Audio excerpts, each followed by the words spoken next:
In the second chapter of my tank challenge, we're finally diving into the kind of large-scale tank battles you've all been waiting for. I'm launching an assault on a coalition of 4 nearby neighbors, and I'm bringing drones to wipe them off the map. The tanks are back in town. The most important part of this challenge is squeezing every drop of value out of the resources we have. There's no air force to save us here. That's why I relocated my capital to Leipzig, to boost electronics production through increased morale. As the video title suggests, drones are going to play a much bigger role than before. So right now, I'm upgrading both the drone operator and my elite loitering munition to level 2. Naturally, that's not the limit. Our drone troops will go full throttle in the next episode. Currently, I'm scouting Serbian troops using my special forces. I'm using air assault to bounce between radar contacts and check the composition of enemy stacks. This is one of the most valuable rules for special forces, and I consider them a must-have unit in every campaign. Whether you suffer with tanks, artillery, or aircraft, knowing what you're up against can turn suffering into calculated victory. While jumping from one radar blip to another, I spotted both interceptors and ground troops from Afghanistan. That's bad news. Serbia borders me directly, and Afghanistan moved through Turkey to get here, which means I'm surrounded, but not surrendered. Meanwhile, I found Canada lurking near my port cities. He keeps claiming he's sailing to help me with Sweden, even though I've politely asked him to mind his own business. Wasting no time, I launched my invasion of Serbia, who happens to be in a coalition with Belarus, Ukraine, and Sweden. Luckily for me, I'm only surrounded on 3 sides and my enemies are right next door. That means I can shift from one front to another very quickly. All I need to do is crush them one by one. I started hitting Serbia with my drones. Right now they sting like mosquitoes, but that's okay. My drone operators still need time to grow in strength and numbers. Instead of attacking my advancing forces, Serbia tried to pull a maneuver and headed for Germany. To counter that, I decided to slow him down in Bucharest using my support troops, buying time until my elite division could arrive and vaporize the threat with maximum overkill. As each reload cycle finished, I kept hammering the tank division non-stop with explosive drones. I'm not officially at war with the other coalition members yet, but they could strike at any moment. That's why I need to save my minions' health and eliminate enemies fast, with any means available. I even sent sabotage drones to strike another tank division that was sailing off to who knows where. All drone types are now in action, attacking, scouting, and collecting intel. Seeing Afghanistan's strength and predicting his future aggression, I already deployed AA units on my southern flank. My tank officer is now racing to reinforce using military logistics and will join the battle soon. The situation is fully under control, brought to you by the unstoppable armored legions of Germany. A few minutes later, I spotted a 10-unit Belarusian mountain infantry division heading toward the airfield in Warsaw. Looks like Serbia's allies weren't planning to let him fight alone. That meant I could expect an attack soon, so I sent a recon minion to keep watch over the airfield and make sure I could return in time to defend my domain if needed. Meanwhile, Afghanistan crossed my border and declared war. Maybe it was accidental, maybe not, but I was ready. This tank-based strategy forced me to think several moves ahead and prepare in advance for attacks from likely enemies. And by likely enemies, I mean literally everyone on this map. My anti-air units were perfectly positioned along the path of Afghan interceptors and started swatting down planes like flies. That's the beauty of armor-heavy gameplay. Even if the enemy has plenty of fighters, which would be a nightmare for helicopters or strikers, it simply doesn't matter. They can't touch me because I've got nothing. My tanker ace finally rolled onto the battlefield to thunderous applause and made short work of Serbian tanks. A few minutes later, I cleaned up the last infantryman and moved on to my next target, a Serbian division returning from conquering Romania. I had to eliminate it fast so I could shift east. Belarus wasn't the only one I'd have to deal with. Ukraine was coming too.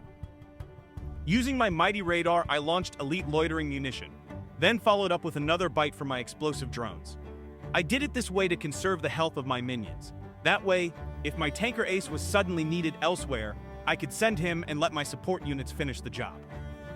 At the same time, Sweden, who happens to be another Serbian ally, started patrolling over my coastal city.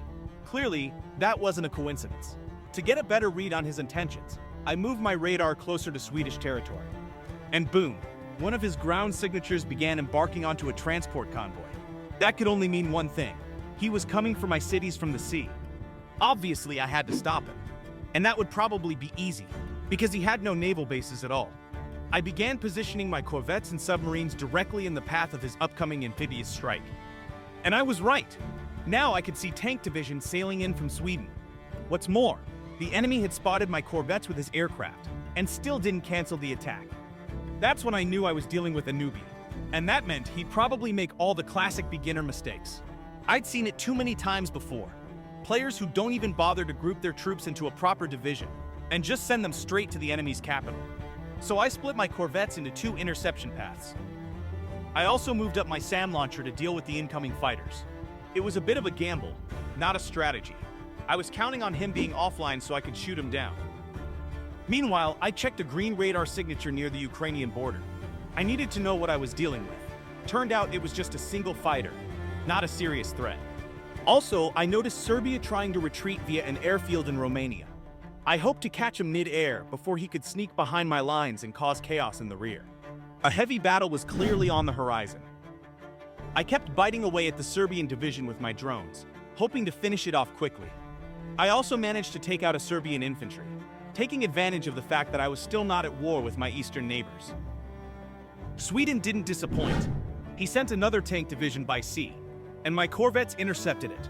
I was ready to meet him in close combat and send him straight to the bottom to say hello to SpongeBob. And that's exactly what I did. Right now, Sweden is actively helping me destroy him. On top of that, I noticed Canada captured a Danish island. I usually leave those islands untouched, so I can tell who's coming for me and from where. If someone grabs a spot like that, it's a 100% guarantee he's your enemy. No exceptions. My AA finally arrived and started slowly but surely shredding Sweden's fighter wing. German ships were doing the exact same thing. I think they've reached perfect harmony, like an old married couple. So yes, their presence and purpose were fully justified. I also managed to bite another Serbian infantryman mid-air over Belarus. Unfortunately, luck wasn't on my side and he survived the attack. Anyway, better to seize the opportunity than let it slip. My elite division vaporized Serbian tanks and, even after losing 70 health points, it remained highly combat capable. I immediately redirected it to the eastern flank since it had no more jobs to do here. I had just restored peace with Afghanistan, which meant nothing threatened me from that direction, for now. A few hours later, my AA finally brought down the fighter wing, which had even made it back to Stockholm for refueling before returning to the site of its demise. Now I'm using my corvettes to slowly wipe out Sweden's remaining forces and start the conquest of the Scandinavian peninsula. Also, my scout in Warsaw revealed that Ukraine had repositioned its gunship wing. Meanwhile, Belarus, like a chess player, placed a unit on every square in the center and seemed ready to march deep into Germany. The good news? I'd stopped Sweden in the north and nearly finished off Serbia in the south. At least that's what I believed at the time. Without delay, I decided to neutralize the gunships the easiest way possible, by destroying the airfield with my sabotage drones. That would make my life easier and more fun, shifting the fight to close combat where I am almighty and unstoppable. Or so I thought. Turns out just a few drone strikes were enough to ground enemy aircraft for good, or at least for a very long time. Finally, it was time to upgrade my motorized infantry, and you'll soon see them in action. Just a heads up, I'll be using them in ways almost nobody does. Hopefully that baited you into waiting for the next episode. Let me know in the comments if it worked. Meanwhile, a Serbian division disembarked in Venice, the same one I'd attacked with sabotage drones while it was still at sea. I didn't expect that move. Luckily, my trusty border patrol, drone operators, and radar were stationed nearby. That would be enough to wipe out the enemy intruders. Just as I caught my breath, monstrous tank divisions began pushing in from the east. The total force, 7 tanks and 11 motorized infantry units. But I realized this was my golden hour. The enemy was moving into a mountainous province, which cripples tanks with a nasty 50% stat penalty and gives 25% to motorized infantry. On top of that, he was moving so slowly I had time to prepare. You see where this is going. I was planning to meet the enemy in close combat and build a minimum level 2 outpost for this mission. Sure, my tanks would take a 25% defense penalty too, but the enemy would suffer far more. Totally worth it. While I was building fortifications, my drones kept whittling down the Serbian invaders. One ELM strike later and the division was down to just 17 HP. Victory was close. I just needed a bit more time. With only one infantryman left, I could hold him with my radar and calmly wait for the drone operators to reload and finish the job. Meanwhile, over in Poland, my division had already dug in.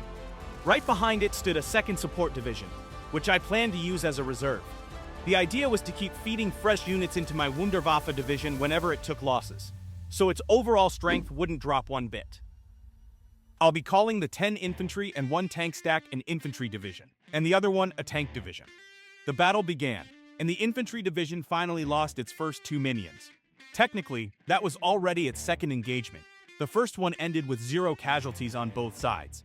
Meanwhile, I sent my sabotage drones to go mess up buildings in enemy cities, since Ukraine had started rebuilding the airfield. After that, the Ukrainian tank division lost 2 tanks, a far more meaningful result. My preparation was paying off big time. During the 4th clash, I lost 2 tanks of my own. And considering I had barely ever used tanks before, these were my first ever armored losses on this account. But I was ready. I immediately reinforced Wunderwaffe with units from my reserve division to restore its integrity.